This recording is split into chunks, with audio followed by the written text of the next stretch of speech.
नमस्कार।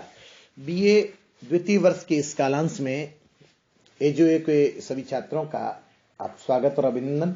मैंने अपने पिछले वीडियो में आपसे जिक्र किया कि प्रश्नों के समाधान का जीवन के साथ क्या संबंध है। मैंने बताया कि कैसे आपके सोच और विचार में ज्ञान और सूचना का भेद एक विचलन लाता है और आपको सूचना से थोड़ा सावधान रहते हुए ज्ञान की तरफ उन्मुख होना चाहिए। और मैंने ये भी बताया कि कैसे जो छोटे प्रश्न हम पूछते हैं, जिसमें क्या, क्यों, कौन, कैसे, किसका, किससे, ये जो रिश्ता हम पूछते हैं, तो समझ लीजिए वो छोटे प्रश्न वही सूचनाएं पूछ रहे हैं। जैसे ये किसने कहा, ये कब कहा, ये किस अंक में है, ये किस लेखक की रचना है, ये किसका पात्र है, तो ये मात्र सूचनाएं हैं। लेकिन जब हम आपसे कहते हैं शीर्षक का उद्देश्य स्पष्ट कीजिए, ये शीर्षक कहानीकार ने क्यों रखा, इस कविता का मंतव्य स्पष्ट कीजिए, कवि क्या कहना चाहता है, तब बात दूसरी हो गई। तब बात हो गई मर्म को पकड़ने की। और मर्म तब पकड़ में आएगा जब आप समग्र दृष्टि से उस चीज का अवलोकन करेंगे। और समग्र दृष्टि का मतलब क्या है कि आप व्यक्ति या वस्तु या घटना या विवरण को चारों दृष्टि से देखेंगे। चारों मतलब समग्र, चारों ओर मतलब अर्थात चार दिशाओं से नहीं, यानी उसके एक एक कोना, एक एक परत को झांकेंगे और उसमें एकता तलाशेंगे, एक अंत्य सूत्र पकड़ेंगे जो उसको जोड़े हुए हैं और चारों तरफ उसके अनेक आयामों को प्रकट कर रहा है। तो किसी एकायामी, एक दिखने वाली सी चीज को बहुआयाम की तरफ ले जाना और बहुआयाम से उसका स्पष्ट वो करना, तब आपको ये समझ में आएगा कि ये चीजें कैसे घटित हो रही, क्या नहीं है। तो हम जो विश्लेषणात्मक प्रश्न पूछते हैं, जो तुलनात्मक प्रश्न पूछते हैं या जो व्याख्यात्मक प्रश्न पूछते हैं, इसका मतलब हम आपके मानसिक विकास की प्रक्रिया को मजबूत कर रहे हैं कि आपकी अपनी व्याख्या क्या है। जैसे मैंने पिछले वीडियो में आपसे कहा कि संघर्ष ही जीवन है, इसकी मनोवैज्ञानिक अलग व्याख्या करेगा, दार्शनिक अलग व्याख्या करेगा और समाज वैज्ञानिक अलग व्याख्या करेगा और अध्यात्म वाला अलग व्याख्या करेगा, धर्म वाला अलग व्याख्या करेगा। तो ये अलग इसलिए करेंगे क्योंकि सबके पास अपनी अपनी मौलिक सोच है। लेकिन अगर आपने एक ही व्याख्या किसी की सुन ली और उसी पे विश्वास कर लिया, तो समझ लीजिए ये उस जैन दर्शन की कहानी की तरह हो जाएगा कि आपने वो प्रसिद्ध कहानी सुनी होगी कि 7 अंधे थे और उनके सामने से एक हाथी गुजरा।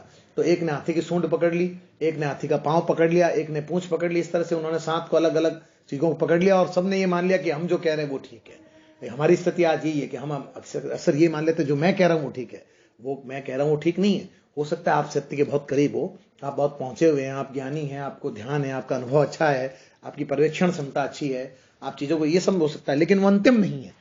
अंतिम नहीं है तो हमें ये ध्यान रखना चाहिए कि वो इग्नोरेबल भी नहीं है। जो हमसे ज्यादा आगे पहुंचा हुआ है हमें उसका सम्मान करना चाहिए और उससे आगे बढ़ने के रास्ते पर उसका मार्गदर्शन लेना चाहिए। ये कहानियां, ये किस्से, ये जीवन हमें यही सिखाता है कि जो आपसे ज्यादा अनुभवी है, जो आपसे ज्यादा कुशाग्र है, जो आपसे ज्यादा क्षमतावान है, उसका सम्मान करो और आप भी उतनी क्षमतावान की तरफ आगे बढ़ो और फिर उस क्षमता को भी क्रॉस कर जाओ जो उससे वो है, तब आपके होने की सार्थकता होती है।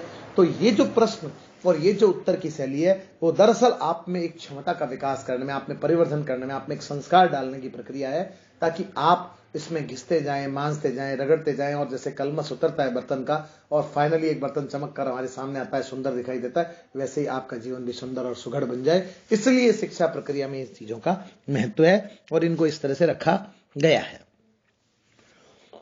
एक तो ये चीज हुई। दूसरी ये कि ये जो हमने इतने किस्से, आप पूछ सकते हैं कि जो इतना सा सिलेबस रखते हैं, तो हम देखिए हमने इसमें भिन्न भिन्न कहानीकार है, भिन्न भिन्न रचनाकार है जो अलग अलग रचनाओं में लिखते हैं, तो हम रखते हैं। आप कहेंगे साहित्य में तो सब एक है, बिल्कुल सही बात है, सब साहित्य के अंतर्गत आते हैं। लेकिन कोई बात, कोई अनुभव कहानी के माध्यम से व्यक्त हो रहा है, कोई अनुभव नाटक के माध्यम से व्यक्त हो रहा है, कोई अनुभव कविता के माध्यम से व्यक्त हो रहा है, कोई उपन्यास के माध्यम से हो रहा है, कोई अपने अनुभव ही लिख रहा है सीधे। तो ये सब हम समझते हैं कि आपके जीवन में अनुभव के प्रवेश द्वार है। जब आपके लिए कौन सा, किसी के लिए कविता ज्यादा श्रेष्ठ माध्यम हो सकता है, किसी के लिए गद्य हो सकता है और किसी के लिए कोई बातचीत हो सकती है और किसी के लिए कोई लेख हो सकता है। हमारा तो हर संभव प्रयास है किसी न किसी माध्यम से आप में मनुष्यता के विविध अनुभवों का प्रवेश करवाया जाए, ताकि आप जब जीवन के चौराहे पर उतरे हैं तो आपके सामने कैसी भी समस्याएं, आप वही सम्यक तरीके से चारों तरफ विचार करके, अच्छी तरह से सोच विचार करके और निराकरण कर सके। आप पढ़ सकते हैं प्रेमचंद ने उस कहानी में ऐसा किया था, मैं भी यहाँ ये कर सकता हूँ। अज्ञे ने उस उपन्यास में ऐसा किया था, मैं कर सकता हूँ। इतिहास में उस युद्ध में उस भाई ने गलती की थी, तब उनका राज्य पतन हो गया था, मैं घर में गलती नहीं करूंगा जिससे मेरा घर पतन हो जाए। तो आपको कहीं कहीं से कोई शिक्षा मिलती रहती, बशर्ते आप दिमाग आपका खुला हो, आप सजग हो और स्वीकार बोध हो, ये जरूरी है। तो तीसरी बात जो मैं कहना चाह रहा हूं वो स्वीकार बोध की है कि प्रश्न और उत्तर आपको स्वीकार करना सिखाते हैं। असल में हमारे समय की बड़ी समस्या क्या है कि हम स्वीकार करने में कतराते हैं, क्योंकि हमारा अहम जो है वो हमें बाधा पहुंचाता है। और देखिए दुनिया की सारी साधनाएं, सारा तंत्र मंत्र, ये किसको जीतने का? अहम को जीतने का विधान है।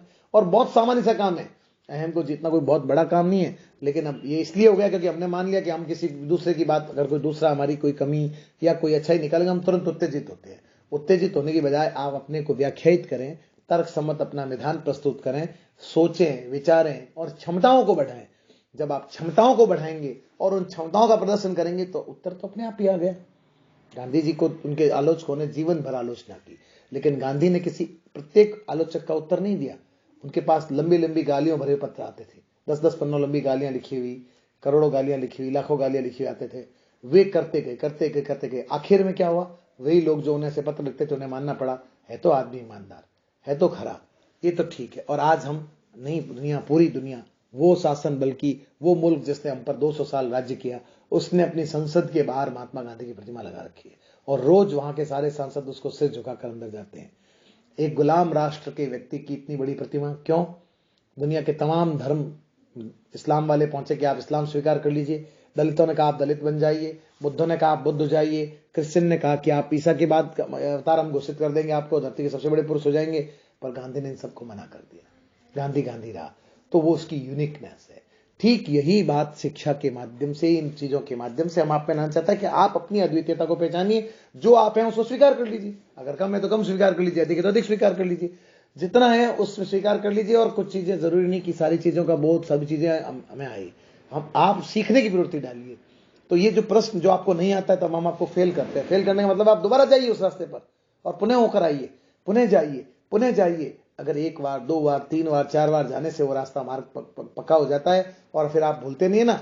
वैसे ही जीवन की राह में भी आप कुछ चीजें भूलेंगे नहीं, इसलिए हम आपको ये इस प्रक्रिया से गुजारते हैं। तो ये था, मैंने आपको बताया कि समाधान और प्रश्न और उनके समाधान का तरीका क्या है, इस पर मेरे विचार। धन्यवाद।